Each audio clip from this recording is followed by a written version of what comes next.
नमस्कार दोस्तों, स्वागत है आपका मेरे चैनल कॉमिक्स लाइफ में। शुरू करते हैं सुरेंद्र मोहन पाठक जी द्वारा लिखा गया विमल सीरीज का एक और मज़ेदार उपन्यास मौत के मुंह में पार्ट 4। मिल गया। बेडरूम में से डोंगरे की आवाज़ आई।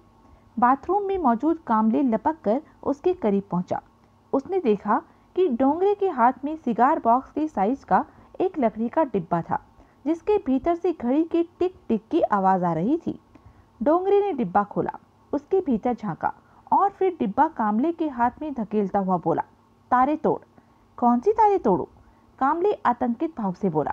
कौन सी तारे तोड़ू? डोंगरे हकबकाया। ये तो खुद उसे भी नहीं मालूम था। कोई उल्टी सीधी तार खींच गई तो? यूं न फूटता बम भी फूट पड़ा तो? मन ही मन बार बार ईश्वर को याद करते मरता क्या न करता के अंदाज से उसने डिब्बा वापस कामले के हाथ से झपटा। उसने आतंकित भाव से भीतर झांका और फिर जो तार हाथ में आई वो उधेड़ डाली। घड़ी चलनी बंद हो गई। वो 11:27 पर रुक गई। उसने बक्से को बेडरूम के एक कोने में लगी स्टील की अलमारी को सरकाकर उसके पीछे रखा और तब तक वहां जमा हो चुके तमाम प्यादों पर बरसा, बाहर निकलो। फिर कामले के साथ वो भी बाहर को लपका। उन्होंने बेडरूम का दरवाजा मजबूती से बंद कर दिया और प्रतीक्षा करने लगे। 11:30 बज गए। फिर भी डोंगरे ने 5 मिनट और इंतजार किया। तब उसकी जान में जान आई। बम वहां से उठा के ला, वो कामले से बोला। मैं साहब को बुलाता हूँ। फिर दोनों विपरीत दिशा में लपके। डोंगरे बाहर पहुंचा तो उसने पाया कि तब तक वहां कंपनी के बाकी ओहदेदार भी पहुंच चुके थे और कुछ क्षण बाद सब बिलमोरिया के स्वीट की ड्राइंग रूम में बैठे निरत्र हो चुके बम का मुआयना कर रहे थे।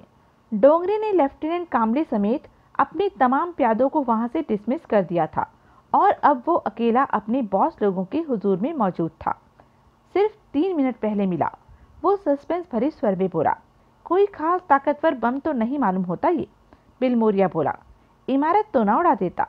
गजरे टरटराया, लेकिन तेरे पलंग के परखच्चे तो उड़ा ही देता। तेरे समेत बिलमोरिया, तेरे समेत। बिलमोरिया के शरीर ने झुरझुरी दी। मैं आज ही जल्दी सोकर उठा, वो धीरे से बोला। शुक्र है, रशीद पावले बोला, शुक्र है पाक परवरदिगार का। गजरे को, जो कि अभी भी बक्से को टटोल रहा था, घड़ी के नीचे से एक पुर्जा झांकता दिखाई दिया। उसने उसे वहां से खींचकर निकाला और उसे खोलकर पढ़ा। लिखा था, गजरे साहब, परसों मैंने तेरा लिहाज किया, आज मैंने तेरे चीफ चमचे कावस बिलमोरिया का लिहाज किया। यूं मैंने तुझे अपनी ऑफर पर गौर करने का एक मौका और दिया। ये मेरी दूसरी वार्निंग है तुझे, सोहल। गजरे ने पुर्जा बिलमोरिया को थमा दिया। यूं पुर्जा तमाम ओहदेदारों में घूमा। मैं एक सवाल परसों भी करना चाहता था, भाई सावंत बोला। ये वार्निंग क्या है? गजरे ने बताया। ओह, भाई सावंत बोला, यानी कि वो कंपनी को लूली लंगड़ी बनाना चाहता है। इसलिए नहीं कि कंपनी खत्म हो जाए, गजरे बोला, बल्कि इसलिए कि हम उसका दबाव महसूस करें और उसके आगे घुटने टेक दें। फिर वो कंपनी को किसी भी बुरे हाल में से खुद उबार लेगा। यानी कि, किलेकर बोला, कंपनी हथियाना चाहता है। ऐसे ही कुछ इरादे मालूम होते हैं उसके। किशोर पिंगले बोला, वो तो कहता कि वो एक एक करके हम सबको मार डालेगा। कोशिश तो कर ही रहा होगा। ऐसी कोशिश, बिलमोरिया बोला, जिसे वो पहले करे और फिर खुद ही फेल कर दे। जब वो मेरे बेडरूम में बम लगवाने में कामयाब हो ही गया था तो फिर हमें खबरदार करने की क्या ज़रूरत थी? बम पर ऐसा टाइम सेट करने की क्या ज़रूरत थी जिस पर अमूमन लोग बेडरूम में नहीं होते? उसने कोई ऐसा टाइम क्यों ना सेट किया कि मेरे पलंग पर होने की गारंटी होती? क्योंकि वो अपनी ताकत दिखाना चाहता है कि जो जब चाहे हम में से किसी को भी भुनगे की तरह मसल सकता है और इसलिए वो हमें वार्निंग देना अफोर्ड कर सकता है। हम वार्निंग से नहीं चेतेंगे तो फिर वो वही करेगा जो करने का उसने ऐलान किया है, जो कि वो जाहिर करना चाहता है। रशीद पावले बोला, वो है तो जाहिर ही, कोई खामी तो नहीं है उसमें। क्या मतलब? जो आदमी हम में से किसी एक के पलंग के नीचे बम पहुंचा सकता है, वो सबके पलंग के नीचे भी तो बम पहुंचा सकता है। जब हम कंपनी के हेडक्वार्टर में ही सेफ नहीं तो और कहां पनाह पा सकते हैं हम? किसी के मुंह से बोल न फूटा। मेरे ख्याल से बम लगाकर उसकी बाबत हमें खबरदार करने के पीछे उसकी यही मंशा है कि हम हर घड़ी उसके खूनी शिकंजे के जरसाया है। लेकिन बम उसने तो नहीं लगाया। गजरे गरजा, ये हो ही नहीं सकता कि वो खुद यहाँ आया हो और बम लगाकर चल दिया हो। ये हम में से किसको नहीं मालूम कि कोई बाहरी आदमी यहाँ कदम नहीं रख सकता। कोई बाहरी आदमी ये नहीं जान सकता कि यहाँ बिलमोरिया का बेडरूम कौन से फ्लोर पर था। मैं फिर और फिर कहता हूँ कि ये किसी भेदिये का काम है। वो भेदिया? श्याम डोंगरे दबे स्वर में बोला। स्टाफ के उन 11 आदमियों में से कोई नहीं जिन्हें परसों चेक किया गया था। मैं इस बात की तस्दीक करता हूँ, किशोर पिंगले बोला। मैं इस बात की तस्दीक करता हूँ कि उनमें से किसी पर भी किसी तरह का कोई दबाव नहीं। सबकी बहन बेटियाँ, सबके बीवी बच्चे सलामत है। तो कैसे हुआ ये काम? गजरे बोला। जादू के जोर से? नहीं, हुआ तो किसी भेदिये की मिलीभगत से ही। अगर भेदिया ड्यूटी स्टाफ में से कोई नहीं तो क्या हम लोगों में से कोई है? भाई मैं तो नहीं हूँ। पावले दोनों हाथ समर्पण की मुद्रा में उठाकर हंसते हुए बोला। मजाक न कर पावले। पावले तत्काल गंभीर हुआ। दिव्या, पिंगले धीरे से बोला। क्या दिव्या? गजरे उसे घूरता हुआ बोला। आप कल उससे कोई पूछताछ करने वाले थे। मैं भूल गया। गुस्ताखी माफ गजरे साहब। भूल गए या ऐसी कोई पूछताछ आपने जरूरी नहीं समझी? अरे तुम क्यों उस बेचारी लड़की के पीछे पड़े हो? वो क्या बेचारी है? बिलमोरिया बोला। बेचारे तो हम हैं जो कि अपने पर होने वाले हमले से खबरदार हैं, लेकिन नए हमले के इंतजार के अलावा कुछ कर नहीं सकते। मैं उससे बात करूंगा। गजरे बोला।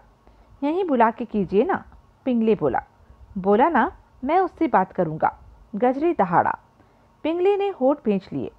कई क्षण खामोशी रही। सोहल का कुछ पता लगा? फिर गजरे बोला। उसने एक क्षण घूरकर अपने सिपह सलार की ओर देखा और फिर बोला। अबे मैं तेरे से पूछ रहा हूँ। जी। डोंगरे चौंका। जी नहीं, अभी नहीं। कुछ कर रहा है? मैंने 50 नए आदमी भर्ती किए हैं। और क्या किया है? अभी किया नहीं, करूँगा आज रात को। आज रात बम्बई शहर में बहुत जगह कंपनी का कहर बरपा होगा। हाँ, यही चाहता हूँ मैं। यही होगा। एक काम और कर। हुक्म? इन 4 मंजिलों पर स्टाफ है। परसों वाले 11 जनों को मिलाकर जितना स्टाफ है और नीचे जितने स्टाफ हैं और नीचे जितने वो गार्ड हैं जो कि इस साइड की लिफ्टों के रास्ते पर तैनात हैं, उन सबको ड्यूटी पर से हटा दे। वो ईमानदार और परखे हुए हैं तो भी हटा दे। उनकी जगह अच्छी तरह से ठोक बजा के बिल्कुल नए आदमी लगा। समझ गया? डोंगरे ने सहमति में सिर हिलाया। मुंडी मत हिला, मुंह से बोल। जी हाँ गजरी साहब, समझ गया। समझ गया तो अभी जाके ये काम कर। डोंगरे ने सबका अभिवादन किया और वहां से विदा हो गया। उससे क्या होगा? बिलमोरिया बोला। अगर आइंदा दिनों में आज जैसी कोई वारदात नहीं होती, गजरे बोला, तो इसका मतलब होगा कि भेदिया हटाए गए लोगों में से ही कोई है। फिर मैं खुद उसे छांटकर अलग कर लूँगा। लेकिन पिंगले बोला, अगर वारदात फिर भी होती है तो क्या? आप बताइए। तो इसका मतलब ये होगा कि नए स्टाफ में से भी सोहल ने किसी को फोड़ लिया था। आनन फानन, चुटकियों में, फूंक मारकर। गजरे के चेहरे पर उलझन के भाव आए। तू क्या कहना चाहता है भाई? फिर वो बोला। मैं ये कहना चाहता है भाई। फिर वो बोला। मैं ये कहता हूँ कि अव्वल तो स्टाफ बदलने की कोई ज़रूरत ही नहीं है, क्योंकि मैं गारंटी करता हूँ कि उनमें से कोई भेदिया नहीं है, कोई गद्दार नहीं है। फिर भी आप स्टाफ बदलना ही चाहते हैं तो मैं आपको फिर याद दिलाना चाहता हूँ कि दिव्या भी स्टाफ है। जब आप यहाँ का तमाम स्टाफ बदल रहे हैं तो दिव्या को फिर भी यहाँ बनाए रखना तो मिशन को पिटने जैसा हो गया। पिंगले, गजरे असहाय भाव से बोला, तू क्यों उस लड़की के पीछे पड़ा हुआ है? तेरी कोई खास जाति खुंदक है उससे? ऐसी कोई बात नहीं, मैंने तो महज एक व्यवहारिक बात की थी। तो उसका पीछा छोड़। जब मैंने बोल दिया कि मैं खुद उससे पूछताछ करूंगा तो क्यों तू दिव्या की रट नहीं छोड़ता? पावले ने उत्तर न दिया। चेहरे पर असंतोष के भाव लिए वो परे देखने लगा। वार्तालाप उससे आगे न चल सका। तू तो कल आने वाली थी, शिल्पा शिकायत भरे स्वर में बोली। कल कहाँ गायब हो गई थी? बताती हूँ, जैनिस बोली। सब बताती हूँ, जरा दम तो लेने दे। अच्छा। हमेशा की तरह दोनों स्टूडियो के ऑफिस के सोफे पर ढेर थी। मेरे हस्बैंड को, शिल्पा बोली, कल एक टूरिस्ट ने बतौर गिफ्ट गोल्डन की जिन की बोतल दी है, कहे तो वो निकालूं? निकाल। शिल्पा ने जिन और लाइम जूस के 2 ड्रिंक तैयार किए और सहेली के साथ चीयर्स बोला। जैनिस ने अपना गिलास गटागट खाली कर दिया। बहुत टेंशन में मालूम होती है। शिल्पा तत्काल उसके लिए नया ड्रिंक बनाती हुई बोली। जैनिस ने जवाब ना दिया। कल मैं तेरे घर भी गई थी।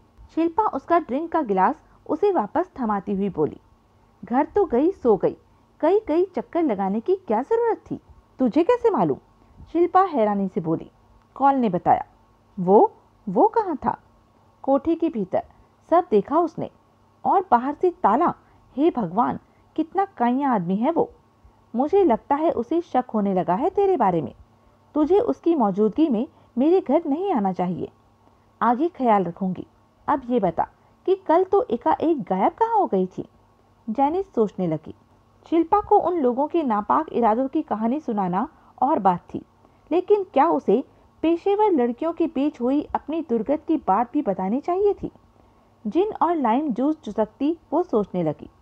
जैनिस में आई वो तब्दीली शिल्पा ने फौरन भापी। कल मुझे एक बड़ा अजीब सपना आया। उसे बातों में लगाने की गरज से शिल्पा बोली। किसके बारे में? तेरे बारे में। अच्छा, हाँ। अमूमन सपने अगली सुबह उठने पर मुझे याद नहीं रहते, लेकिन वो सपना तो ऐसा था कि दिमाग में छप के रह गया था। क्या देखा तूने? मैंने देखा कि तू एक राजकुमारी है, तेरे सिर पर ताज है और तू सल में सितारों से हीरे मोतियों से जड़ा एक सफेद लिबास पहने है। तू एक किले में बंद है और तेरे पर राक्षस जैसे प्रहरियों के पहरे लगे हुए हैं। फिर सफेद घोड़े पर सवार एक राजकुमार आता है। वो किले की दीवार पर कमंद फेंकता है और उसके सहारे वो ऊपर चढ़ जाता है। वो दीवार पर मौजूद सारे प्रहरियों को अपनी तलवार से मार गिराता है और दीवार पर से एक सीढ़ी नीचे लटकाता है। फिर दीवार पर तू प्रकट होती है। तू सीढ़ी के सहारे नीचे उतरने लगती है और ऊपर राजकुमार तेरे पीछे वहां पहुंचे प्रहरियों को अपनी तलवार के दम से रोकता है। घमासान लड़ाई होती है। तब तक तू सीढ़ी उतरकर नीचे घोड़े पर जा बैठती है। तब राजकुमार दीवार पर से छलांग लगाता है और सीधा घोड़े पर तेरे पीछे आकर लैंड करता है। उसके बाद घोड़े पर सवार तू और राजकुमार ये जा वो जा। जैनिस हैरानी से उसका मुंह देखने लगी। कमाल है। फिर उसके मुंह से निकला। क्या कमाल है? अब तेरे से क्या छुपाऊं?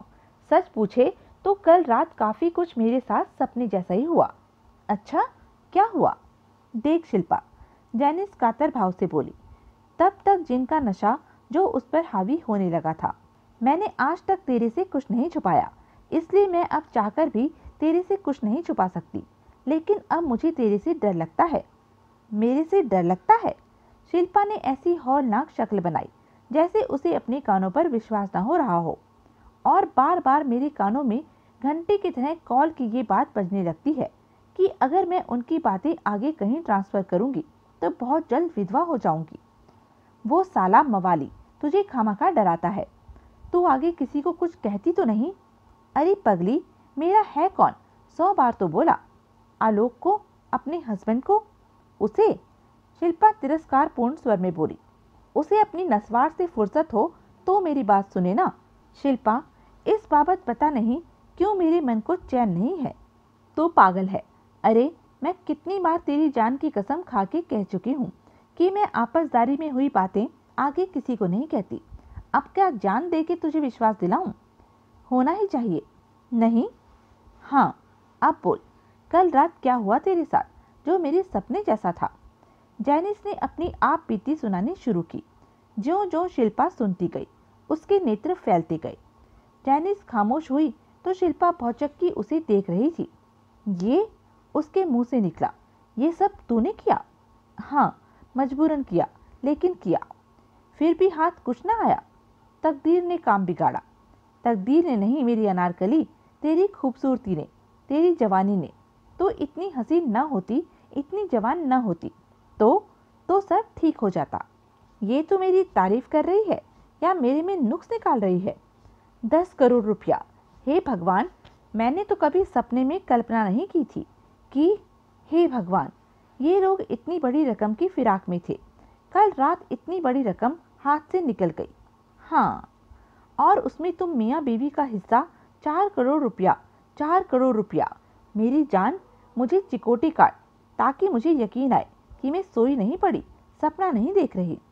जैनिस ने ऐसी कोई कोशिश न की। अब क्या होगा? शिल्पा सस्पेंस भरे स्वर में बोली।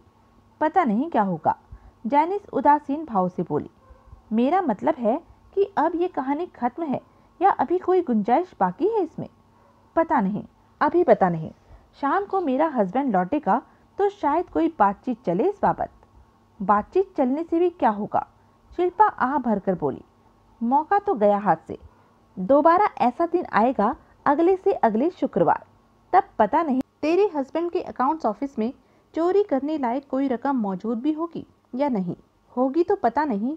जो कुछ इस बार तुम लोगों के किए हुआ वो अगली बार होना मुमकिन होगा या नहीं, वो तो है। वाह हरी किस्मत, कल रात 10 करोड़ रुपया तेरे हाथ से निकल गया।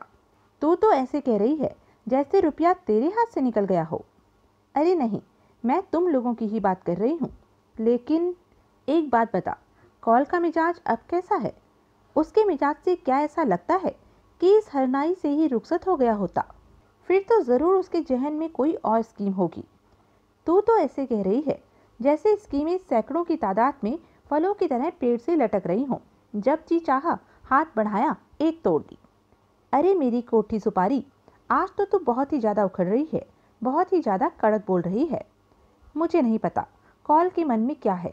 शाम को सुबीर के लौटने पर शायद कुछ पता लगे। जो पता लगेगा वो मुझे बताएगी ना। मिलूंगी तो बताऊंगी, लेकिन मिलूंगी तो मैं ही मिलूंगी। तू मेरे घर ना आना, ना फ़ोन करना। फ़ोन भी नहीं? हाँ, पता नहीं फ़ोन कौन उठाए। कॉल पहले ही तेरी को लेकर 100 सवाल कर रहा था। तुझे कल हमारे घर के इतने चक्कर नहीं लगाने चाहिए थे। अब मुझे क्या पता था, वो भीतर छुपा बैठा मेरी हर हरकत नोट कर रहा था। अब छोड़ वो किस्सा और ड्रिंक और बना। सोच ले, तूने ड्राइव करना है। ड्राइव करना है? जैनिस विद्रूप पूर्ण स्वर में बोली। कल रात जिस खतरे से मैं खेलकर आई हूँ उसके आगे तू मुझे ड्राइविंग के खतरे से आगाह कर रही है। मैं बनाती हूँ ड्रिंक। 4 बजे विमल सोकर उठा। शिंदे को उसने ड्राइंग रूम में वीडियो देखते पाया। उसने खिड़की से बाहर निगाह डाली तो पाया कि सिल्वर मारुति ड्राइव वे में खड़ी थी, यानी कि जैनिस लौट आई थी। वो कोठी से बाहर निकलता और लापरवाही से टहलता हुआ कोठी के पहलू में पहुंचा। फिएट के साथ इरफान वहां मौजूद था। कब लौटा? विमल ने पूछा। 3 बजे, इरफान बोला। क्या खबर है? दपोली में वो सिर्फ एक ही जगह गई थी, नाक की सीध में, विल्सन रोड पर, एक फोटोग्राफिक स्टूडियो में। स्टूडियो की पहचान ये है कि वो पोस्ट ऑफिस के बाजू में है। अक्खा टेम वो उधर ही रही। स्टूडियो में? हाँ, वो तो कह रही थी कि वो अपनी सहेली शिल्पा संपत से मिलने जा रही थी। वो सहेली उधर ही होंगी। उस स्टूडियो के मालिक का नाम आलोक संपत है। मैं ये भी मालूम किया कि वो स्टूडियो कोई खास चलता वलता नहीं है, पर खुला हमेशा रहता है। मालिक टूरिस्ट रेट के चक्कर में अक्सर शहर से बाहर रहता, यानी कि उसकी गैर हाजिरी में स्टूडियो को खुला उसकी बीवी रखती है, ऐसा ही मालूम होता है। और वो 1.5 घंटा भीतर ठहरी थी। जब बाहर निकली थी तो उसका चेहरा तमतमाया हुआ था और चाल में लड़खड़ाहट थी। उसके साथ एक बाई और थी, वो शिल्पाई होगी। लगता था दोनों भीतर बैठी बाटली मारती रही थी। क्या? ऐसा ही था। बापट की बीवी तो वापसी में कार भी बहुत उल्टी सीधी चला रही थी। 2 बार एक्सीडेंट होते होते बचा। विमल के नेत्र सिकुड़े। उसकी आंखों के सामने शिल्पा की चरकटी नदीदी सूरत घूमी। और कुछ? इरफान ने इनकार में सिर हिलाया। विमल वापस कोठी में लौट गया। 7 बजे बापट लौट आया। बस से आना पड़ा। आते ही वो एक सोफे पर ढेर होता हुआ बोला, इसलिए देर हो गई। नो प्रॉब्लम, विमल बोला। कोई वांदा नहीं, शिंदे बोला। तभी चौखट पर जैनिस प्रकट हुई। चाय लाऊं? वो बोली। नहीं, बापट बोला। और कोई ले न ले, मुझे एक ड्रिंक बना कर दे, बड़ा, खूब बड़ा। जैनिस ने दोनों की तरफ देखा। विमल ने तत्काल इनकार में सिर हिलाया। विमल का सिर इनकार में हिलता देखकर शिंदे ने भी उसका अनुकरण किया और बोला, अभी नहीं। जैनिस बार पर पहुंची और पति के लिए ड्रिंक बनाने लगी। विस्की का गिलास जब तक बापट के हाथ में न पहुंच गया और उसने उसे आधा खाली न कर दिया, तब तक वो न बोला।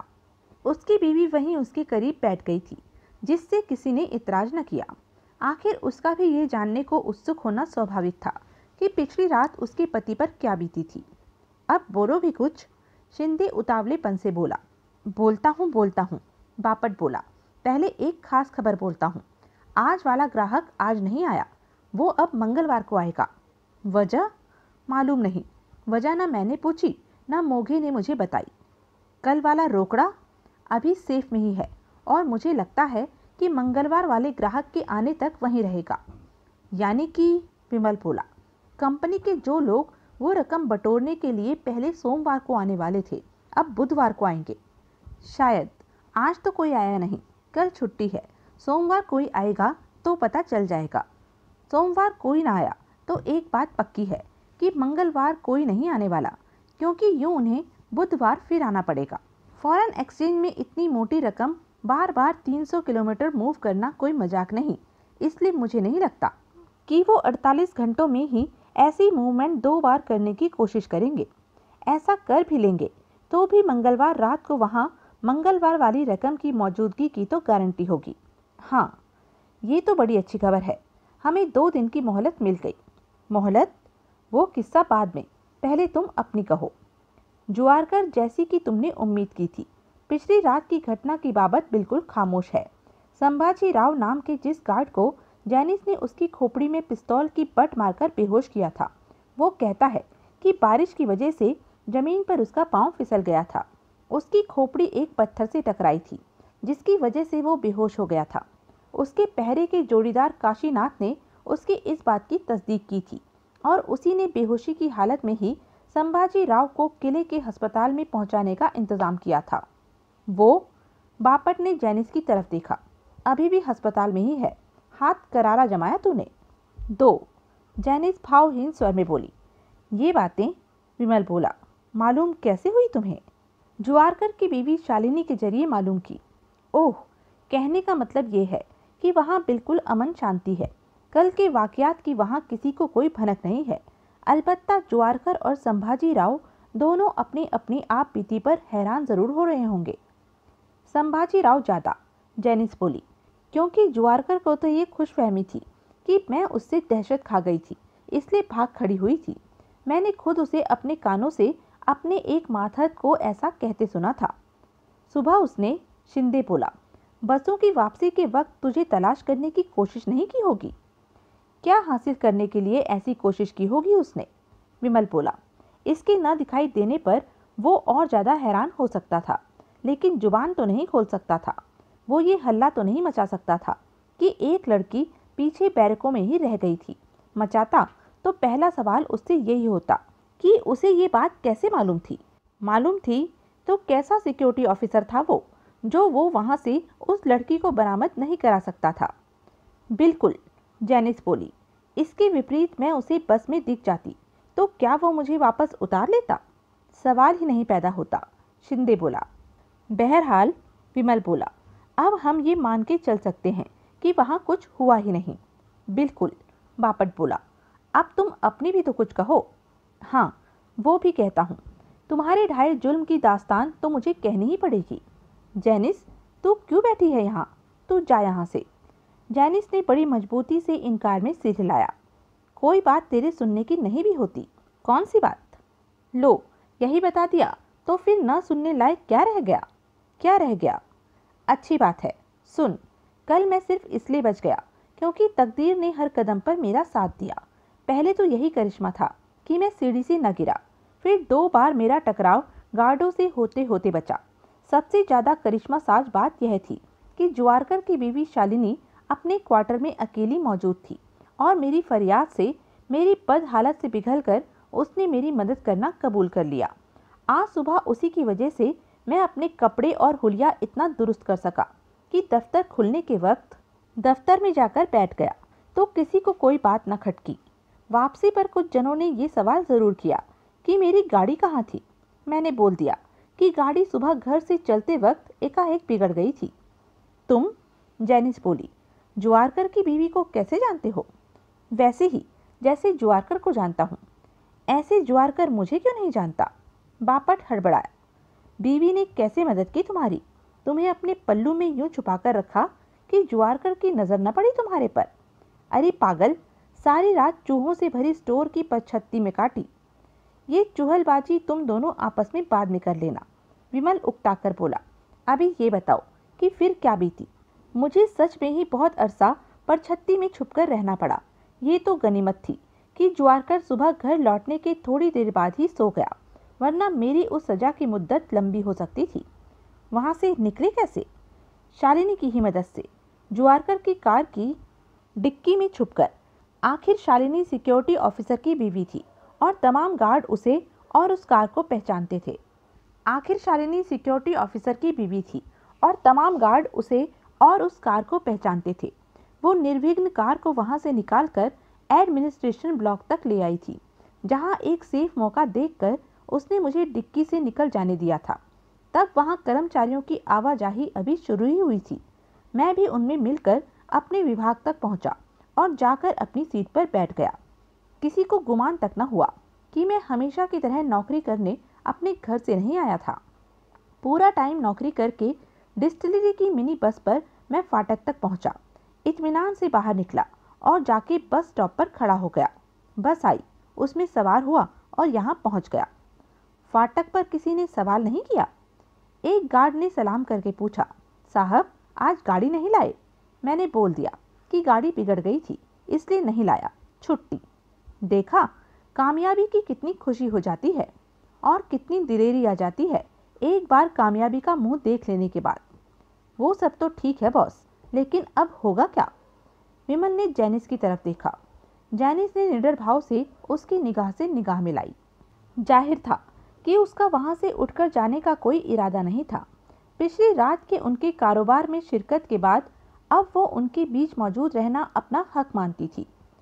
विमल कुछ क्षण खामोश रहा और फिर बोला, शिंदे, रविवार 6 तारीख को दपोली के रेस्टोरेंट में लंच के वक्त जब तेरी मेरी बात हुई थी तो तूने कहा था कि क्या कोई बस, क्या फायर ब्रिगेड, क्या कोई डिलीवरी वैन, क्या बिजली टेलीफोन वालों की कोई गाड़ी, कोई भी वाहन भीतर नहीं जा सकता था।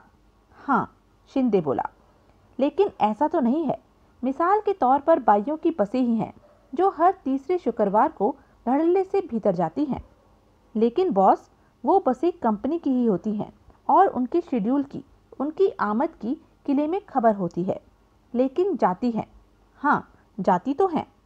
कल $30 लाख की विपुल धनराशि के साथ जो हेरोइन के खरीदार वहां आए थे, वो किसी सरकारी बस पर, किसी टैक्सी पर या पांव पांव तो नहीं आए होंगे। जाहिर है वो तो अपनी गाड़ी पर आए होंगे। उनके साथ किले के फाटक पर क्या बर्ताव हुआ होगा? उन्हें फाटक पर गाड़ी से उतर जाने के लिए कहा गया होगा? बिल्कुल नहीं, जवाब बापट ने दिया। सवाल ही नहीं पैदा होता। लेकिन उनके साथ भी तो वही बात है, शिंदे बोला, जो कि बाइयों की बसों के साथ है। उनकी भी शेड्यूल की, उनकी भी आमद की किले में खबर होती है। वो जुदा बात है। मेरा जोर इस बात पर है कि ये बात सच नहीं है कि किसी भी तरह का कोई भी वाहन भीतर नहीं जा सकता। वो तो है, बाइयों की बस या हेरोइन के खरीदारों की तरह अगर किसी और वाहन की आमद की भी किले में खबर होगी तो उन्हें भीतर जाने दिया जाएगा। हाँ, अब ऐसा कोई और वाहन सोचो। मुझे तो नहीं सूझता। मुझे भी, बापट बोला। तुम्हें तो सूझना चाहिए। बापट की भवें उठी। तुम्हें तो सूझना चाहिए क्योंकि तुम्ही ने मुझे बताया था कि किले में गाहे बगाए अफसरों के लिए एंटरटेनमेंट प्रोग्राम ऑर्गेनाइज किए जाते हैं। कभी कोई पॉप सिंगर अपने फुल इलेक्ट्रॉनिक ऑर्केस्ट्रा के साथ वहां पहुंचता है, कभी कोई मशहूर ड्रामा ग्रुप बुलाया जाता है, तो कभी किसी बड़ी डांसर, किसी फिल्म स्टार या किसी प्लेबैक सिंगर को बुलाया जाता है। और जाहिर है कि ये लोग भी अपने फुल बैंड बाजे के साथ ही आते होंगे। जाहिर है, लेकिन ऐसे हर एंटरटेनमेंट ग्रुप के पास एक चिट्ठी होती है जिसे वो गेट पर दिखाते हैं और उन्हें भीतर चले जाने दिया जाता है। चिट्ठी के दम पर? जाहिर है। वो चिट्ठी कौन जारी करता है? जनरल मैनेजर रविकांत रायचा, डिस्टिलरी के लेटर हेड पर, अपने सिग्नेचर के अंडर। पहले भी बताया था। फर्ज करो मंगलवार शाम को किले के फाटक पर कोई बस पहुंचती है जिस पर किसी मशहूर एंटरटेनमेंट ग्रुप के बैनर लगे होते हैं, जिस पर रंग बिरंगी फ्लैशी पोशाकों के साथ गाते बजाते युवक युवतियां सवार होते हैं और वो कहते हैं कि वो ऑफिसर्स क्लब में रंगारंग प्रोग्राम करने आए हैं। तो सिक्योरिटी गार्ड्स क्या करेंगे? वो उन्हें रायचा साहब की चिट्ठी दिखाने को कहेंगे। चिट्ठी दिखा दी जाती है तो जाने देंगे। शक करेंगे तो किस बात पर? चिट्ठी पर या ग्रुप की आमद पर? फर्ज करो दोनों पर। तो अगर अभी जनरल शिफ्ट खत्म नहीं हुई होगी तो वो रायचा साहब को फाटक पर से उसके ऑफिस में फोन करके उस बाबत पूछेंगे। माकूल जवाब मिलेगा तो जाने देंगे, नहीं तो। बापट ने अनभिज्ञता से कंधे उचकाए। ग्रुप शिफ्ट खत्म हो जाने के बाद पहुंचा तो वो रायचा साहब के बंगले पर फोन करेंगे, जो कि किले के भीतर ही है।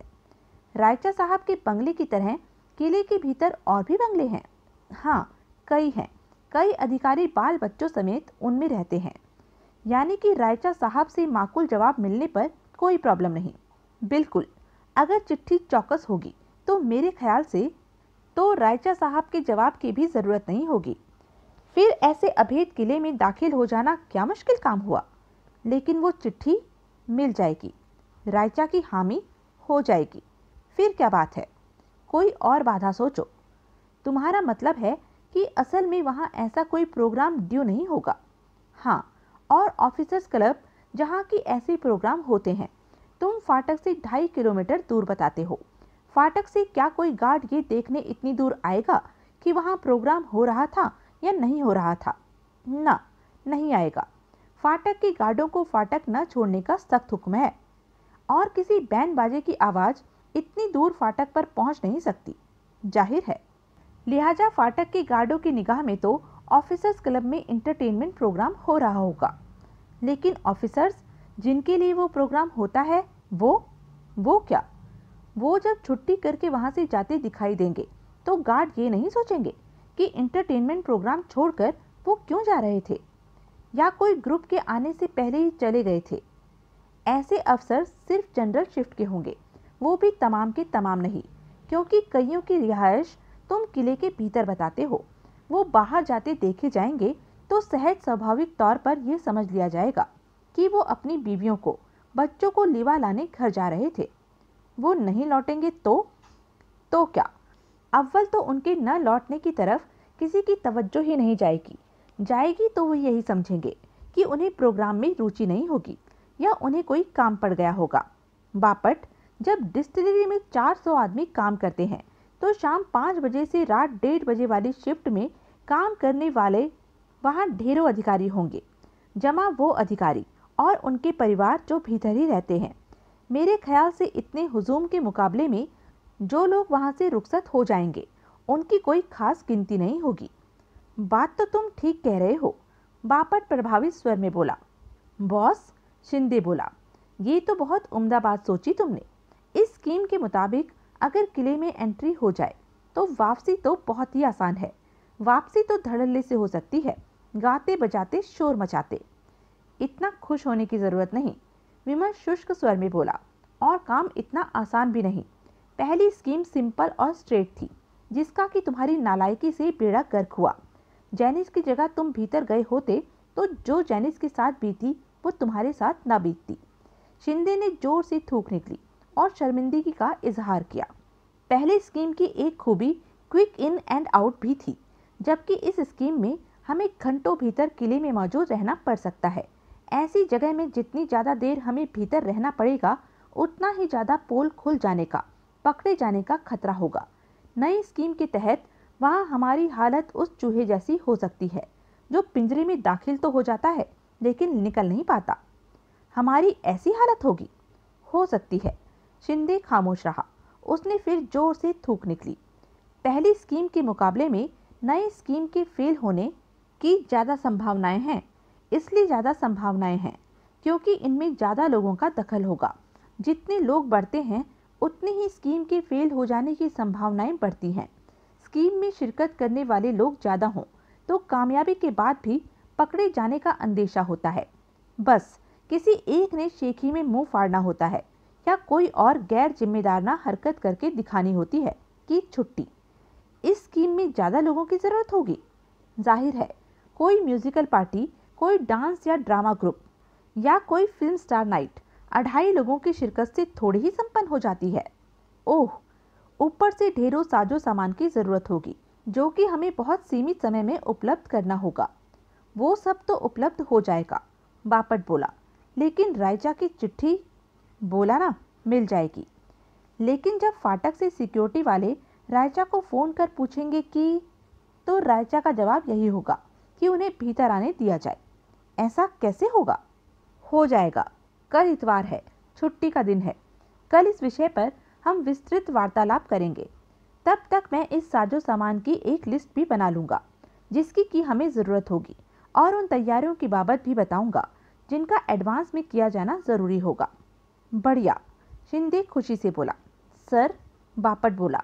ग्रेट सर, इसका मतलब तो ये हुआ ना कि कामयाबी की अभी गुंजाइश है। जो काम शुक्रवार न हो सका उसके मंगलवार होने की उम्मीद हम अभी कर सकते हैं। क्यों नहीं कर सकते? उम्मीद पर तो दुनिया कायम है। God bless you sir. फिर तो मैं अभी ज़रा दपोली होकर आता हूँ। क्यों? जेनिस माय डियर, वो अपना खाली गिलास जेनिस को थमाता हुआ बोला। एक और प्लीज़। जेनिस सहमति में सिर हिलाती उठी और बार पर पहुंची। बार बोसा से मिलना होगा, बापट धीमे स्वर में बोला। उसे मंगलवार रात तक के लिए रोकना होगा। वो दपोली पहुंचा हुआ है? हाँ, मुझे सुबह ही उससे मिलने जाना चाहिए था, लेकिन सुबह में घर होता तो मिलता ना। मैं तो रात से ही किले में। कहाँ है वो दपोली में? होटल मालाबार में। वो तो बैठा कलप रहा होगा कि हमने उससे कांटेक्ट क्यों नहीं किया। क्या पता वो चला गया हुआ हो। नहीं जा सकता। क्यों? उसकी यहाँ तक आने की भी फीस है, 20,000 रुपये।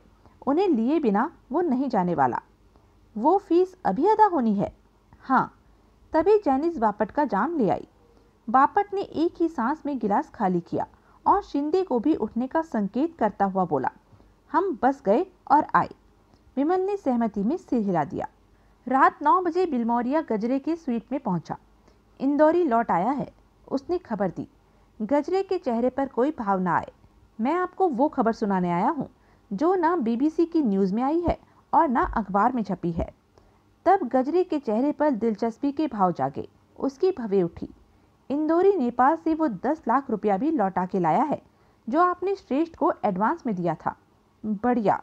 तब गजरे संतुष्टिपूर्ण भाव से बोला। उसने जो दूसरा काबिले तारीफ काम किया है वो ये है कि उसने श्रेष्ठ को सिर्फ खल्लासी नहीं किया था, बल्कि ऐसी स्टेज सेट की थी कि ये समझा जा रहा है कि अपने आप को सिपाहियों से घिर गया जानकर श्रेष्ठ ने आत्महत्या कर ली थी। Boss, that was fast thinking.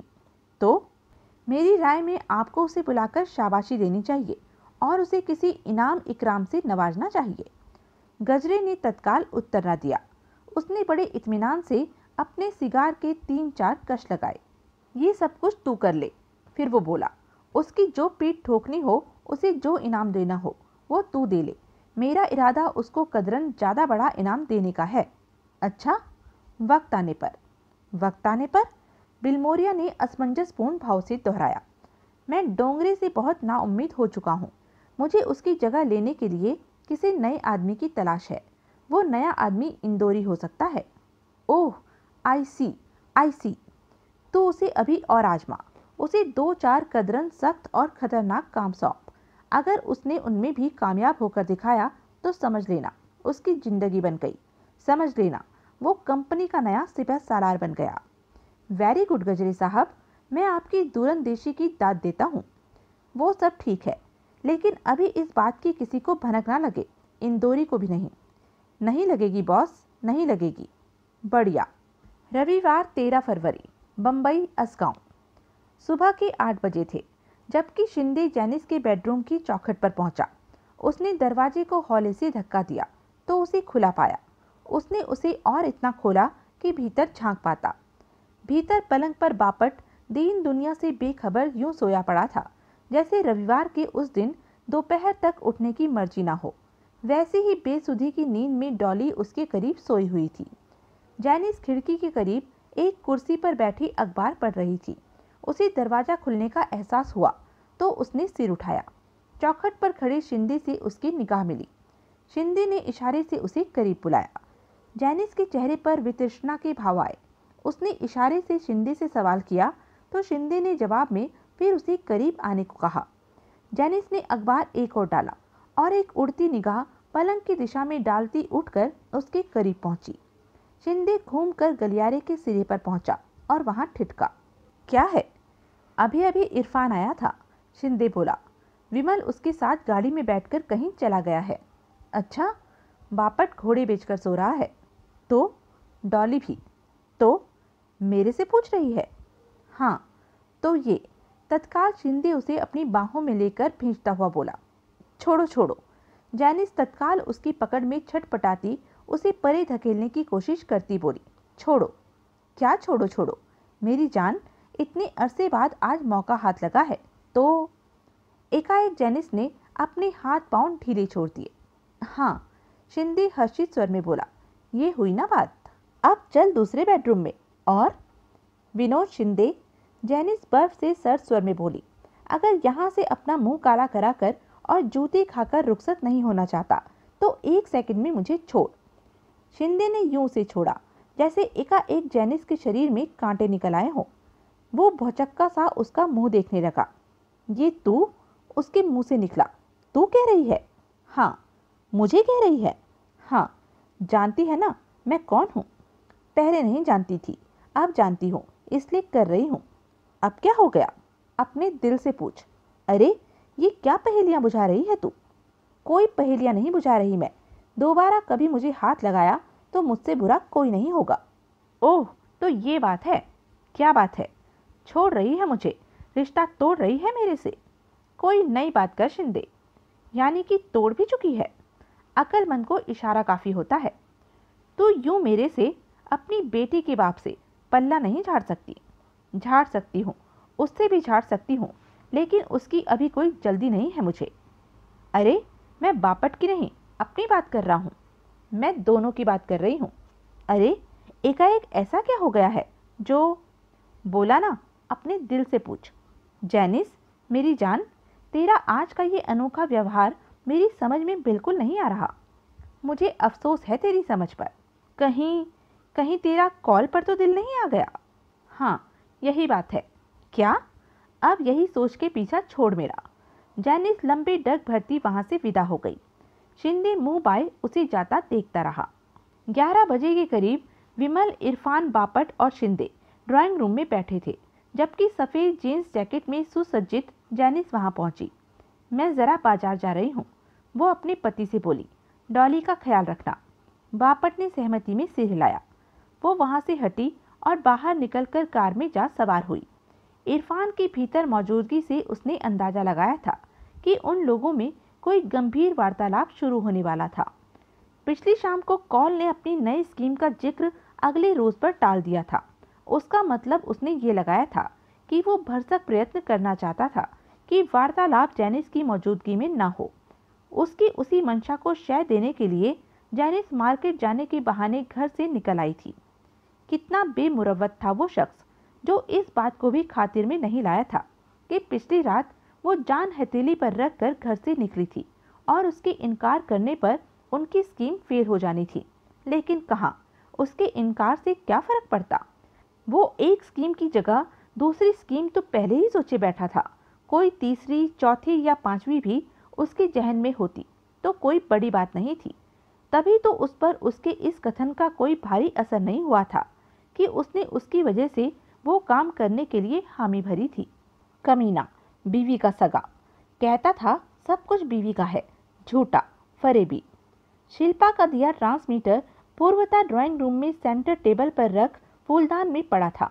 पता नहीं आज वो वैसा सुंदर काम करके दिखाता था या नहीं, जैसा उसने अब तक हमेशा किया था। सड़क पर पहुंचकर कोई 1 किलोमीटर तक उसने दपोली वाली सड़क पर गाड़ी चलाई और फिर उसे एक संकरी सड़क पर दाएं मोड़ दिया। आगे एक टी की सूरत वाली सड़क थी जिस पर वो दाएं मुड़ी। 5 मिनट बाद ही वो अपनी कोठी के पिछवाड़े में वहां से तीसरी गली में मौजूद थी। वहां उसने रिसीवर सेट निकाला और शिल्पा द्वारा समझाए तरीके से उसे ऑन किया। तत्काल अपने ड्राइंग रूम की आवाजें उसे स्पष्ट सुनाई देने लगी। बापट, उसे कॉल का स्वर सुनाई दिया। पिछली बार यानी कि परसों रात तुम्हारे साथ जो बीती, इस बार उससे ऐन उलट होगा। इस बार तुम इत्मीनान से घर पर बैठोगे और हम जाके सूली पर टंगेंगे। हम में कौन कौन शामिल है? बापट बोला। तुम्हारे अलावा हम 3 तो हैं ही, विमल बोला। एक शिंदे का वो चिपलन वाला आदमी बुला सकते हैं। बशर्ते कि वो कोई बूढ़ा बैल ना हो।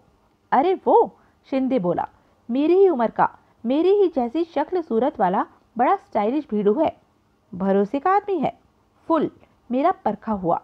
ठीक है, आज ही उसे बुला लेना, बोलना आज शाम तक या कल सुबह तक दपोली में पहुंच जाए। दपोली में? यहाँ नहीं।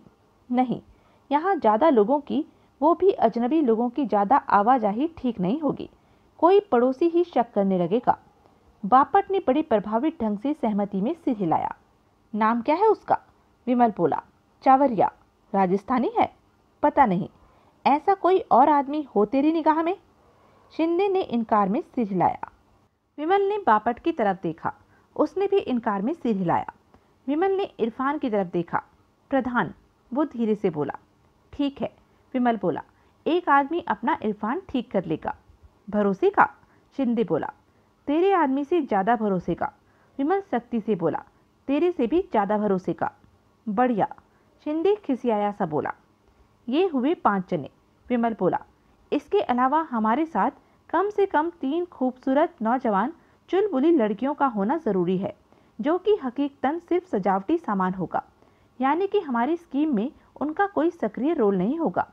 रोल तो क्या, उनको तो हमारी स्कीम की कोई भनक भी नहीं मिलेगी। वो समझेंगी कि उनको तफरीहन साथ लाया गया है और तफरी वाली ही उनकी फीस होगी। ऐसी लड़कियां कहाँ से आएंगी? बापट बोला। शिंदे लाएगा, बम्बई से। ये काम ऐन इसकी लाइन का है, इसकी पसंद का है। क्यों शिंदे? शिंदे ने हिचकिचाते हुए सहमति में सिर हिला दिया। तुमने चावरिया से कोई फीस की बात की हुई है? नहीं। क्यों? इसलिए कि जब उसे बुलाएंगे तो ऐसी जो बात करनी होगी वो तुम ही कर लोगे। ठीक है, मैं ही करूँगा। विमल ने जेब से एक तय किया हुआ कागज़ निकाल कर खोला। ये उस सामान की लिस्ट है जो हमें चाहिए होगा।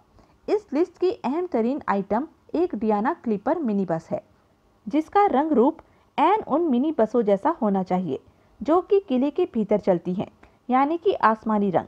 दाएं बाएं पहलुओं में कोई 1 फुट चौड़ा गहरे नीले रंग का बॉर्डर पर सफ़ेद अक्षरों में सागर डिस्टिलरीज एंड अलॉयड इंडस्ट्रीज वगैरह लिखा हुआ होगा। ऐसी चौकस बस सेकंड हैंड भी मिलेगी तो 2 लाख रुपए की मिलेगी, जो कि बापट हमें देगा। क्या? बापट चौंका। भाई, हर काम को फाइनेंस तो तुम ही कर रहे हो। लेकिन? क्या लेकिन? बारबोसा को, उस प्रोफेशनल किलर को लाख रुपए का बयाना दे सकते हो, बस खरीदने के लिए पैसा नहीं दे सकते? बॉस, इतना पैसा नहीं है मेरे पास। कोई बात नहीं, जितना है उतना दे देना, बाकी की बाबत देखेंगे। लेकिन? बोला ना, देखेंगे। बापट खामोश हो गया। आगे बढ़ो बाप। शिंदे विमल का ध्यान लिस्ट की ओर आकर्षित करता हुआ बोला। 8 बड़ी भड़कीली। विमल ने लिस्ट को आगे पढ़ा। बड़ी चमकीली, बड़ी फैंसी ड्रेसें, 5 मर्दाना, 3 जनाना। मर्दाना ड्रेस होगी काली पतलून, सुनहरा कोट, झालरों वाली सफ़ेद कमीज, काली टाई और प्लेटफॉर्म शूज़। जनाना ड्रेस सलमी सितारों से जुड़े साटन के स्किन फिट गाउन, या वैसे ही स्कर्ट ब्लाउज, या दोनों, यानी कि जो भी आसानी से मिले, और हाई हील वाली सुनहरी सैंडलें। और? बापट बोला। संगीत के आधुनिक साज, इलेक्ट्रिक गिटार, बोंगो, ड्रम्स वगैरह, मेगा साउंड पैदा करने वाला लाउडस्पीकर सेट्स, स्टेज शो में काम आने वाला रंग बिरंगी रोशनियां फेंकने वाला ग्लोब, रोशनी के झमाके पैदा करने वाला उपकरण। इतना कुछ क्यों? शिंदे बोला। हमने कोई सच में ही स्टेज शो थोड़े ही करना है। लेकिन वो ज़रूरी है, सब कुछ प्रमाणिक और विश्वसनीय होना ज़रूरी है, वरना हम पहले ही कदम पर किले के फाटक पर ही फेल हो जाएंगे। ओह, और? डिस्टिलरी के स्टाफ द्वारा पहनी जाने वाली वर्दियों के 5 जोड़े, 2 कपड़े के बैनर जिन पर लिखा होगा रतन रंगीला एंड पार्टी, भाई खला बम्बई, 400008। नाम कहाँ से सूझा? इरफान ने सुझाया। ये कहता है कि बम्बई में भाई खला में स्टेज शो करने वाला इस नाम का एक ग्रुप सच में है। ओह, ये तमाम सामान मंगलवार दोपहर से पहले हमारे पास होना चाहिए, यानी कि तैयारी के नाम पर ही हमने बहुत कम समय में बहुत ढेर सारे कामों को अंजाम देना है। ये सब साजो सामान? बापट बोला। खास तौर से बस हम रखेंगे कहाँ? हौसला रख मेरे भाई, यहाँ नहीं रखेंगे। वही तो। बापट चैन की सांस लेता हुआ बोला। बाकी सब सामान तो किसी तरह से यहाँ छुप जाएगा, लेकिन वो मिनी बस, डिस्टिलरी की बस की शक्ल सूरत वाली मिनी बस, वो बस कहीं और होगी, बाकी साजो सामान भी कहीं और होगा। इस काम के लिए हमारा ऑपरेशनल हेडक्वार्टर कहीं और होगा, जहाँ की सामान जैसे जैसे मुहैया होता जाएगा जमा होता जाएगा। कहाँ? शिंदे बोला। भूतों का डेरा भूल गया क्या? वो घुड़साल भूल गया जो हमने पिछले हफ्ते देखी थी? ओह, कैसी घुड़साल? बापट बोला। कौन सी घुड़साल? है एक किले जितनी ही पुरानी घुड़साल। शिंदे बोला। उससे तेरा कोई वास्ता नहीं पड़ने वाला, क्यों बॉस? विमल ने सहमति में सिर हिलाया। इसलिए क्या करेगा उस बाबत जानकर? आज सुबह मैं वहां गया था। बापट के प्रतिवाद से पहले विमल बोल पड़ा और बड़ी बारीकी से उस जगह की पड़ताल करके आया था। वहां के एक कमरे के फर्श में एक लोहे का ट्रैप डोर है, जो कि धूल मिट्टी मलबे के नीचे यूं छुपा हुआ था कि मुझे बड़ी मुश्किल से दिखाई दिया था। वो ट्रैप डोर एक तहखाने के दहाने पर है। कोई इमरजेंसी या जाने की सूरत में छुपने छुपाने के लिए वो बड़ी कारआमद जगह साबित हो सकती है। कैसी इमरजेंसी? बापट बौखलाकर बोला। कैसी भी? बापट ने फिर बोलने के लिए मुंह खोला, लेकिन फिर कुछ सोचकर खामोश हो गया। लेकिन बॉस, शिंदे बोला, वो रायचा की चिट्ठी, उसकी हामी? हाँ, चिट्ठी। बापट, तुम्हारे इन जनरल मैनेजर साहब का लेटर हेड कैसा है? वैसा ही है जैसा डिस्टिलरी का है। डिस्टिलरी के नाम के नीचे बाईं ओर लिखा है रविकांत रायचा, जनरल मैनेजर, और वो उसी बिल्डिंग में बैठता है जिसमें कि तुम्हारा अकाउंट्स ऑफिस है, एडमिनिस्ट्रेशन ब्लॉक में। हाँ, पहले ही बताया था। उसके ऑफिस से उसका एक लेटर हेड चुरा लाना क्या तुम्हारे लिए बहुत बड़ी बात होगी? नहीं, बहुत बड़ी बात तो नहीं होगी। टाइप जानते हो? हाँ, बखूबी। फिर क्या प्रॉब्लम है? ये, विमल ने उसे एक कागज थमाया। उस चिट्ठी की इबारत है जो रायचा ने मंगलवार शाम प्रोग्राम के लिए जारी करनी है। बापट ने कागज लेकर इबारत पढ़ी। ओह, वो बोला, लेकिन साइन, रायचा के साइन हो जाएंगे, उसकी तुम फिक्र ना करो। अच्छी बात है। उसके साइन का कोई नमूना मुहैया करा सकते हो? हाँ, मामूली काम है। वो जनरल मैनेजर है। उसके मीमो, सर्कुलर वगैरह हर विभाग में आते हैं, हमारे यहाँ भी आते हैं। सब पर उसके साइन होते हैं। ऐसी एक चिट्ठी अपने खुद के विभाग से निकाल लाना क्या मुश्किल काम होगा? फिर क्या प्रॉब्लम है? तुम उसके जाली साइन बनाओगे? मैं नहीं बनाऊंगा। मैं क्या कोई प्रोफेशनल फोर्जर हूँ? तो वो तुम्हारा सिरदर्द नहीं, वो सब हो जाएगा, तुम उसकी फिक्र ना करो। लेकिन उसकी हामी भी हो जाएगी, लेकिन उसके लिए तुम्हें कुछ करना पड़ेगा। मुझे? लेकिन अभी तो तुमने कहा था कि इस बार मैंने कुछ नहीं करना था, मैंने आराम से घर पर बैठना था। और लेटर हेड की चोरी की तरह तुमने जो कुछ करना होगा अपने ऑफिस में ही करना होगा। अच्छा, तुम जब किले से बाहर कहीं फ़ोन करते हो, जैसे कल सुबह तुमने अपनी सलामती की खबर देने के लिए यहाँ जैनिस को किया था, तो फ़ोन कहाँ से करते हो? मोगे के ऑफिस में जाके? क्यों? मेरे अपने कैबिन में फ़ोन है। आखिर मैं भी तो अधिकारी हूँ, अकाउंट्स ऑफिसर हूँ डिस्टिलरी का। गुड, मुझे भी यही उम्मीद थी। तुम्हारे यहाँ कुल कितने फ़ोन हैं? 3। एक मेरे पास, एक मोघी के पास और एक जनरल टेलीफोन स्टाफ के वास्ते। एडमिनिस्ट्रेशन में? वहाँ ज़्यादा हैं, 7 नहीं 8 हैं। और एक रिकॉर्ड रूम में और एक टाइम ऑफिस में, यानी कि टोटल 13 टेलीफोन। क्यों पूछ रहे हो टेलीफोनों के बारे में? इन तमाम टेलीफोनों को चलाने के लिए मल्टीपेयर केबल इमारत में किसी एक जगह पर आई हुई होगी, जहाँ की एक जंक्शन बॉक्स में भीतर की तरफ लाइनें जुड़ी होंगी और दूसरी तरफ बाहर से आई केबल। वो जगह मुझे मालूम है, बापट तनिक उत्साह से बोला। तारों का वो बक्सा जिसे तुम जंक्शन बॉक्स कह रहे हो, ग्राउंड फ्लोर पर रिकॉर्ड रूम के एक टॉयलेट में लगा हुआ है। कैसे मालूम? मेरा फ़ोन एक बार खराब हो गया था, तो मैंने डिस्टिलरी के लाइनमैन को बुलाकर उसके सिरहाने खड़े होकर अपना फ़ोन ठीक कराया था। मामूली नुक्स था। बक्से में लगे मेरे टैग ब्लॉक से मेरी लाइन उखड़ी पड़ी थी। तुम्हें क्या पता बक्से में तुम्हारी लाइन कौन सी थी? भीतर एक लेबल लगा हुआ है जिस पर हर लाइन का नंबर लिखा हुआ है। मसलन मेरे फ़ोन नंबर की लाइन टैग ब्लॉक पर नीचे से 5वें टैग पर लगी हुई थी। Very good. और रायचा की? नीचे से पहले पर। मुझे अच्छी तरह से याद है।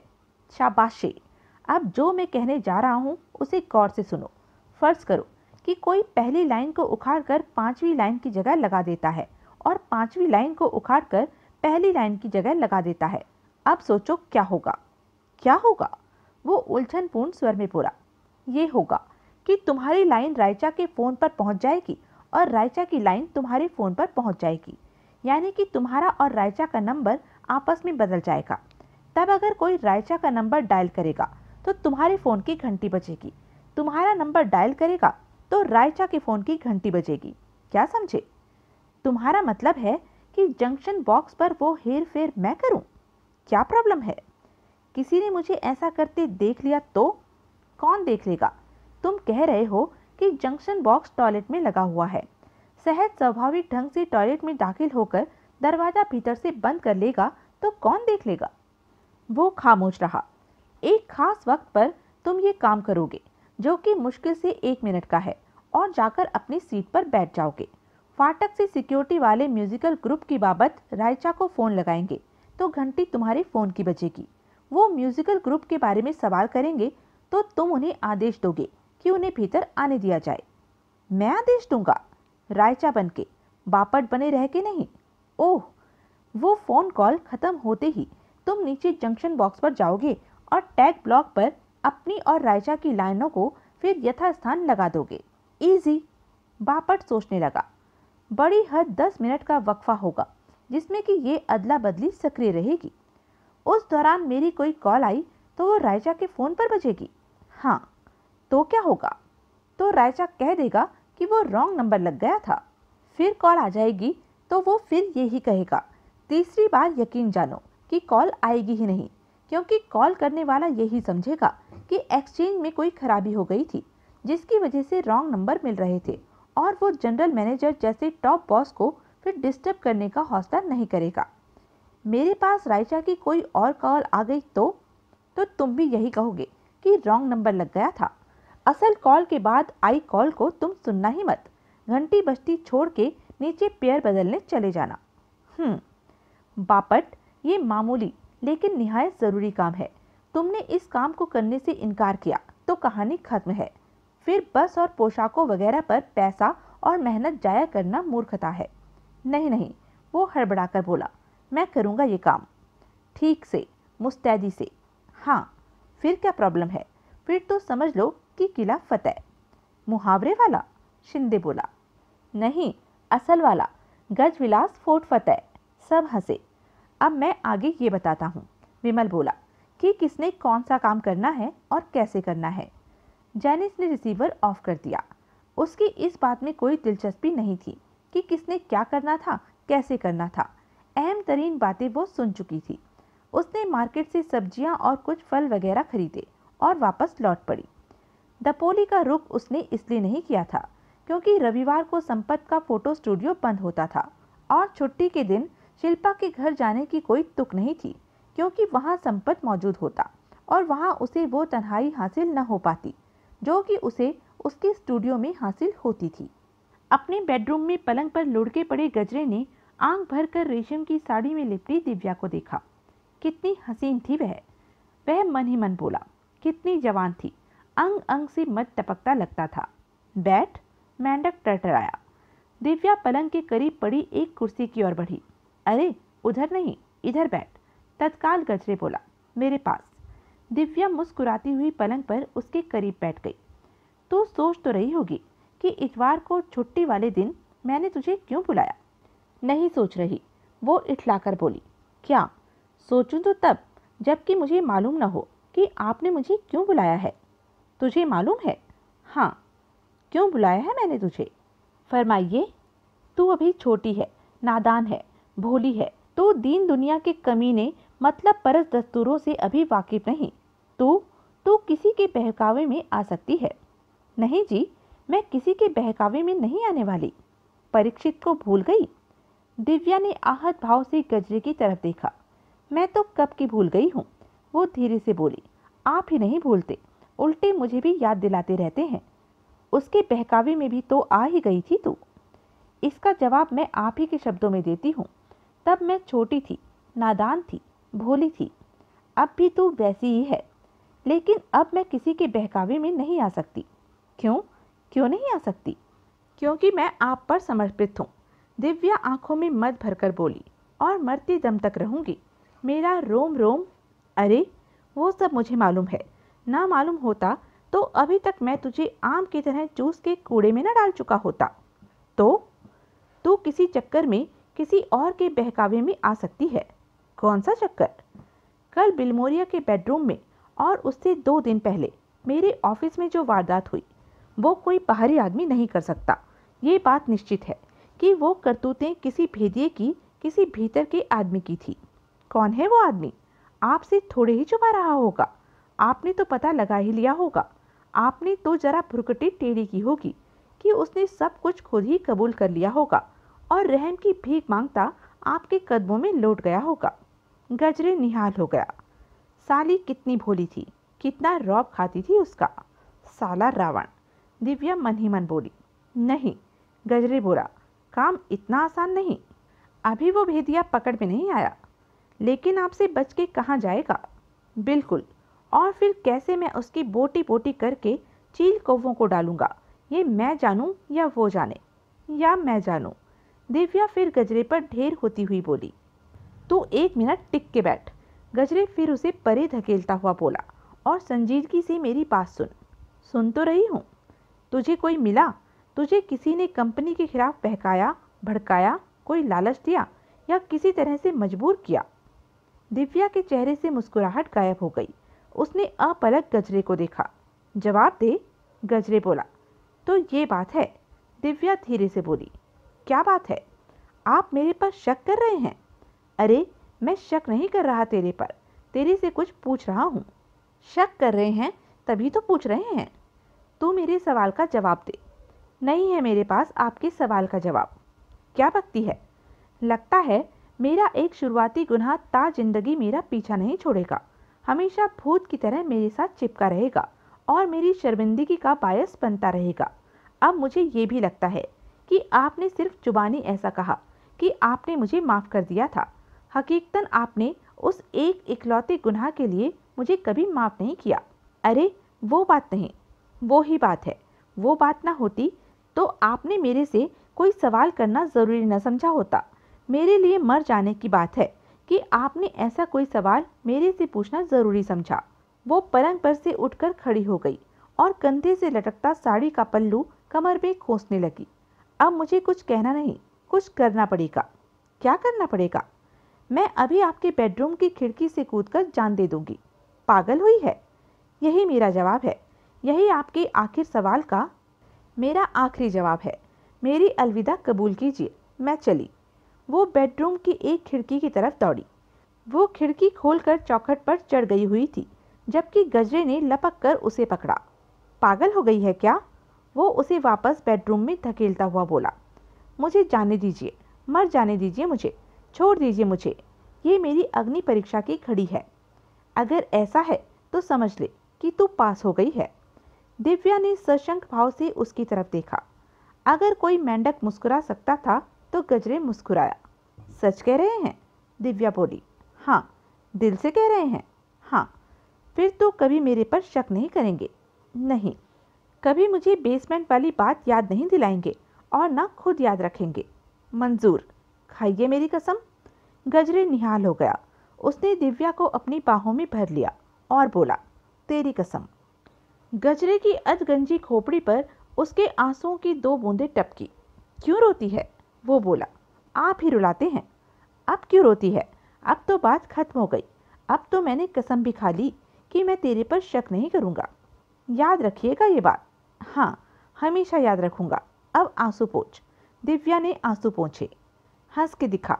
वो हंसी तो जैसे फूल झरे। तो तू बोल, तू क्या चाहती है? मेरे पास कंगन नहीं है। कैसे कंगन चाहती है? जड़ाऊ, नीचे ज्वेलरी शॉप में है। शो विंडो में लगे देखे थे मैंने। कीमत भी ज़्यादा नहीं है, सिर्फ 60,000। ठीक है, समझ ले, मिल गए।